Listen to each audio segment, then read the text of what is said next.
উত্তরের বিভিন্ন সীমান্ত পথ দিয়ে আসছে মাদকদ্রব্য নিয়ন্ত্রণ অধিদপ্তর যে চালান উদ্ধার করেছে তার চিত্রই দিচ্ছে এমন তথ্য। মাদকদ্রব্য নিয়ন্ত্রণ অধিদপ্তরের অভিযানে আটকা পড়ছে মাদকের চালান। তবে গত বছরের ৬ মাসের চেয়ে এবছরের ৪ মাসে উদ্ধারের চিত্র দ্বিগুণের বেশি। সবচেয়ে বেশি আসছে গাঁজা।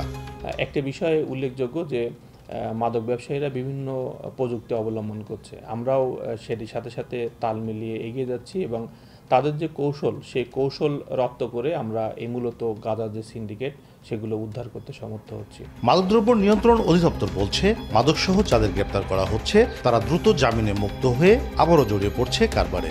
একাধিকবার গ্রেপ্তার মাদক কারবারিদের তালিকাও করছেন তারা। গত সপ্তাহে একটা রিপোর্ট করেছি যে প্রায় ৮ থেকে ১০ জন ব্যক্তি আমাদের কাছেই ৮ থেকে ১০ বার করে আটক হয়েছে এবং বড় বড় মামলা ১১০ কেজি গাঁজাসহ ৬০ কেজি গাঁজাসহ, এবং তারা ওই ২ মাস ৩ মাসের মধ্যে ওই সিন্ডিকেট তাদেরকে আপনার জামিনের ব্যবস্থা গ্রহণ করে এবং জামিনে নিয়ে আসার উদ্যোগ গ্রহণ করে।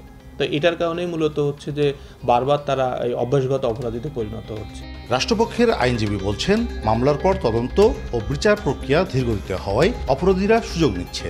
মাদক চোরাচালান মামলার বিচার কার্যে আইন সংশোধনের পরামর্শ তার। যদি বিচার প্রক্রিয়াটা এইটা যদি শর্ট টাইমে হয়, মানে অল্প সময়ের মধ্যে যদি এই বিচার প্রক্রিয়াটা নিষ্পত্তি করা যায়, তাহলে হয়তো অনেকাংশে এই মাদকের ব্যাপারটা ক্লিয়ার হতে পারে, মাদক এই ব্যবসা থেকে তারা সরে আসতে পারে।